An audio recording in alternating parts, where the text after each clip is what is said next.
Speaking of things that people should be watching that are being factored into the market this morning, we got to talk about what happened in Japan. Yeah, another event coming out of left field this morning. The Bank of Japan widened its yield curve tolerance band, sending yields across the world higher and seeing a reaction in equity markets. Now, we should break down why you should care about this, because you were giving the team kind of a crash course in this earlier on during our morning meeting, too. Yeah, and it's a little bit complicated here. So Japan practices something called yield curve control. So whereas here in the United States, you have benchmark interest rates and the Fed moves its target rate, right? That's what it does at meetings.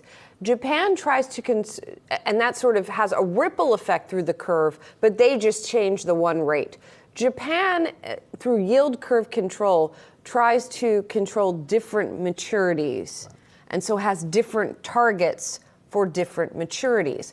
And only, I think, 18% or something of economists surveyed by Bloomberg expected them to change anything at their meeting today. And so this was indeed a surprise. So they kept the target for 10-year yields effectively at zero, but now a 0.5% ceiling is now what they're calling a reference point, not a hard stop when it goes out to other types of maturities. And they're also going to be buying bonds at 1% yield every business day. What does all of that mean? It effectively means the Bank of Japan is loosening its control and allowing yields to rise to some degree.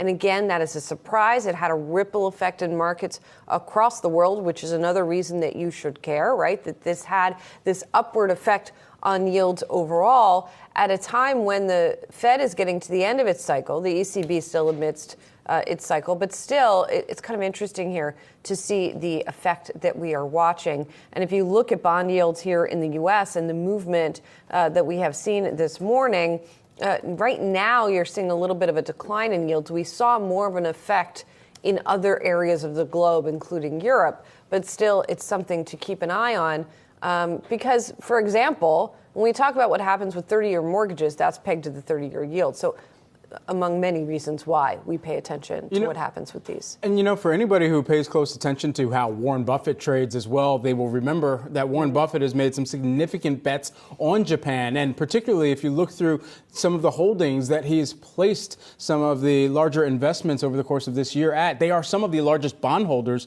in Japan as well. Mitsubishi, you've got Marubeni that's in there as well, Sumitomo as well. Some of his investments, some of the largest bondholders. It'll be interesting to see if there's any kind of difference coming out of this, if this kind of nudges him, the Oracle of Omaha, in one way or another. But for those who have been talking about Buffett at their brunch tables, I think this is something worth bringing up to your friends when you discuss the Japan move over this weekend here. Yeah, definitely. And a lot of investors have been taking a look at Japan in this current cycle who hadn't been in a long, long time. Yeah, absolutely.